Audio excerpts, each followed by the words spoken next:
தொழில். ஒரு பெரிய கம்பெனி. அந்த கம்பெனி முன்னால் ஒரு சின்ன கடை. அதில் ஒரு பெரியவர் சமோசா விற்று கொண்டிருந்தார். அந்த வட்டாரத்தில் இந்த சமோசா கடை பிரபலம். ஒரு நாள் அந்த கம்பெனியோட மேனேஜர் இந்த சமோசா கடைக்கு வந்து சமோசா வாங்கி சாப்பிட்டு கொண்டே, நீங்கள் நல்லா நிர்வாகம் பண்ணுறீங்க, தொழிலை நல்லா வளர்த்துருக்கீங்க, இதுவே என்னை போல பெரிய கம்பெனியில் வேலையில் இருந்திருந்தால் நீங்களும் என்னை போல பெரிய அளவு முன்னேறி இருக்கலாமே அப்படின்னார்.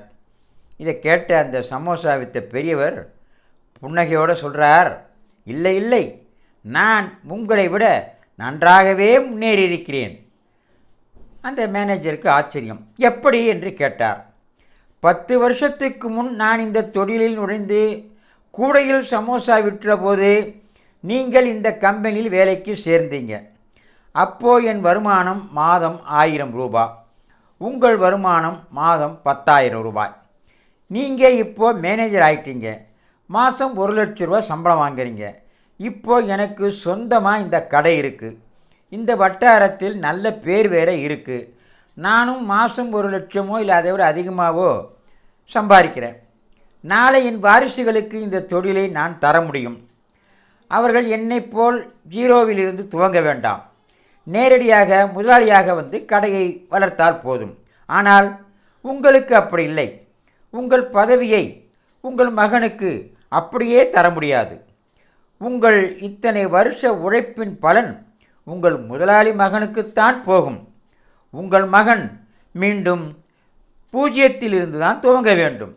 நீங்கள் பட்ட அத்தனை கஷ்டத்தையும் அவனும் படுவான். உங்கள் மகன் உங்களைப் போல மேனேஜர் ஆகும்போது என் மகன் எந்த நிலையில் இருப்பான் என்று நீங்கள் கணக்கு போட்டு பாருங்கள். ஒருவேளை என் மகனிடம் வேலைக்கு வந்தாலும் வரலாம் உன் மகன் என்றார். மேனேஜர் சமோசாவுக்கு பணத்தை கொடுத்துவிட்டு ஓடி போய்விட்டார். இந்த கதையில் ஒரு நீதி என்ன தெரியுமா? தொழிலும் விவசாயமும் கை கொடுப்பது போல எதுவும் கை கொடுக்காது. அதுதான் இந்த கதையோட ஒரு நீதியே அதுதான். சரி, இன்றைக்கி ஒரு சின்ன கொசுறு பார்த்துருமா? வாழ்க்கையில் நாம் சந்திக்கும் ஒவ்வொரு உறவுகளும் கண்ணாடி மாதிரி. உடையாதவரை ஒரு முகம் காட்டும், உடைந்துவிட்டால் பல முகம் காட்டும். நாம் சாப்பிட்டால் நம் நாக்கு மட்டுமே இனிக்கும்.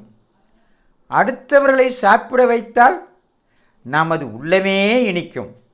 இதையெல்லாம் லைக் செய்யுங்கள், ஷேர் செய்யுங்கள், சப்ஸ்கிரைப் செய்யுங்கள். மீண்டும் ஒரு தலைப்போடு நாளை சந்திப்பேன். நன்றி, வணக்கம்.